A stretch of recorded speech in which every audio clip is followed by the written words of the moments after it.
Pull up a chair, for this one is for the greatest baseball broadcaster of all time. This morning we remember the Bronx's own Vin Scully, and messages like that from the wordsmith himself. Vincent Edward Scully was born in the Bronx on November 29, 1927, and like this sportscaster, his father passed away when he was a young boy.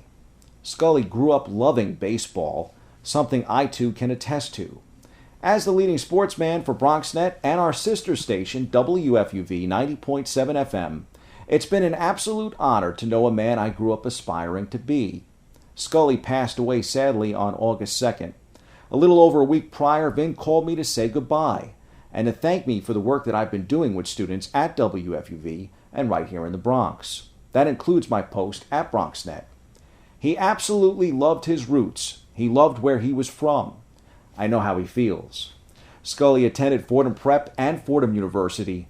He played baseball, including 2 years on the college team at Rose Hill. In his senior year, after calling football and basketball games at Fordham, 1949, Scully started calling baseball games on the radio at WFUV. The rest is history. He said goodbye to the player and hello to the microphone. Pulling up a chair became custom over the course of a 67-year Hall of Fame career in baseball. But for me, I will remember not just the greatness behind the mic, but the man off the diamond. The same man that thought to give me a call as time was winding down for him. Imagine Vin Scully saying thank you to you. No, Vin, thank you. The treasured voice of the Dodgers, first here in Brooklyn and New York City, and then in LA, died at 94. What a life well lived. I recall so many of those iconic moments, first as a fan, then later as a reporter. In my childhood, how could one not think of the ball rolling along first base and getting by Boston's Bill Buckner in that classic 1986 World Series that helped make the Mets champions again? Or the Kirk Gibson walk-off home run call in 1988 that seemed like it came from a script in Hollywood, so LA. And a year that has been so improbable, the impossible has happened. Vin Scully at his finest. Was it any surprise that Kevin Costner tapped Scully and his melodies for the film For Love of the Game in 1999? If anyone could describe Billy Chappell being up against Father Time and making it seem so believable, it was Vin Scully. One of the true treats of going to Los Angeles to see a Dodger game was hearing Vin piped in on the sound system at Dodger Stadium. Scully was a member of the Dodgers organization from 1950 until his retirement following the 2016 regular season. When he did bid farewell to the broadcast booth, Vin had called nearly half of the games for a franchise that was born in 1890. He is the soundtrack of summer, and remains it to this day. The soundtrack of America's pastime. And if you can fathom it, I'm here to tell you this morning, he was an even better man. So when I got a chance to pay tribute to him at WFUV, I wanted to share some of those great remembrances from those that knew him even better than I did. And that's what we're doing here this morning on BronxNet. That includes one Bronx sportscaster who you could say has made a name for himself, and that's the voice of the Yankees, Michael Kay. The Fordham and WFUV alum joined my student crew at WFUV to talk more about the man who inspired him to become a baseball broadcaster himself. He always had time, and he was always pleasant, and he was always friendly. He had great respect for the print media as well. A lot of electronic media doesn't have that same kind of respect. I've never seen him, when I was around him, ever be rude to anybody.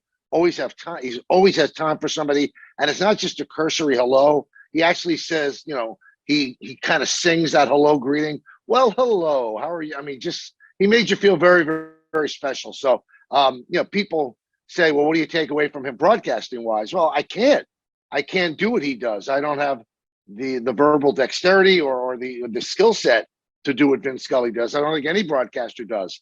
But I do take away that when I meet people in public, I try to be as nice and as accommodating as you could possibly be, because that's just a small price to pay for the blessing that you have at the job that you have. Like Michael says, there really wasn't anything Vin couldn't do. He did the Masters and other golf tournaments, as well as tennis and the NFL for CBS. His most memorable National Football League call is known simply as the catch.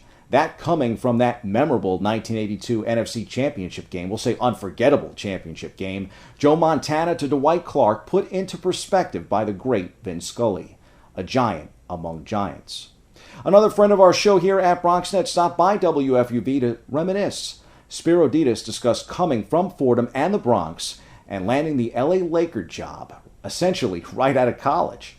His trip west gave him a chance to interact with the late, great Vin Scully.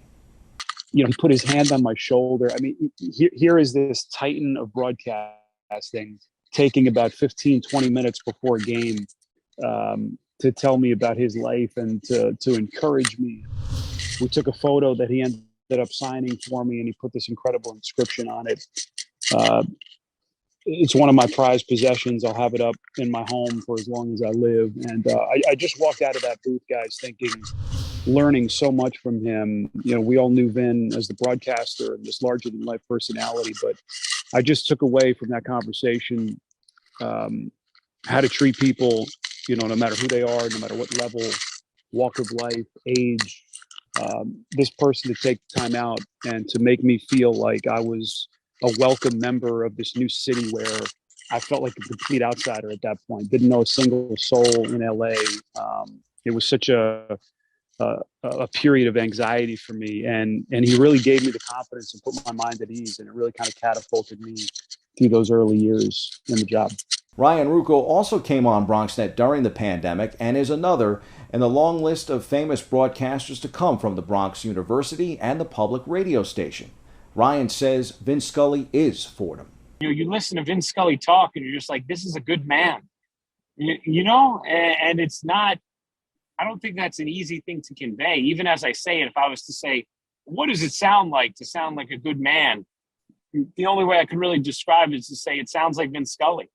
You just listen to him talk and you just say, that is a, kind, righteous, good-hearted person. Somehow in his voice, he was able to convey that. And I think that also allowed for his audience to feel more connected to him. Not just because he was the vessel, the team that they loved, but because he had this very unique, good-natured sound that they could sense that sort of was a window into his soul and that he shared with them every summer night. Hard to imagine with this guest list, but we save perhaps the best for last. And perhaps the gentleman as close to Scully in terms of baseball broadcasting greatness, and that's Bob Costas. I had the honor of having him join us by phone at Fordham, echoing similar comments and speaking with my students about a man he says was every bit as much a great person as he was a broadcaster. No one can match Vin's ability. He's the greatest broadcaster I've ever heard. And I say that as a considered statement. And I know and have worked with and observed the greatest of the great, Al Michaels and Dick Enberg and on. I don't want to slight anybody. But if you have to pick one, if you have to put somebody's head above, just a little bit above the others on Mount Rushmore, that's Vin Scully. We are paying tribute to the legendary Vin Scully this morning here on BronxNet. Costas and I are on the same page, too. Vin isn't just the greatest baseball announcer ever. He's the GOAT of sportscasters. He was inducted into Cooperstown in 1982, and in 2010, that title may have been confirmed, I would say solidified, with the announcement from the American Sportscasters Association naming him the greatest sportscaster of the 20th century. Scully was smooth. He made everything sound easy, like Mozart to music, Shakespeare to playwriting, Joe DiMaggio to playing center field. His voice was an instrument itself, and his fingerprints are all over America's game and the Bronx. The Yankees once offered him big money to come back east and be the voice of the Pinstripers, but his loyalty, as always, prevailed. Vin had time for everyone. He made time for everyone. I will miss the man just as much as I miss the voice. Here's to the greatest to ever do it, Vin Scully. I know he's up in heaven right now calling that Field of Dreams game. For the love of the game, I'm Bobby C. More open after this.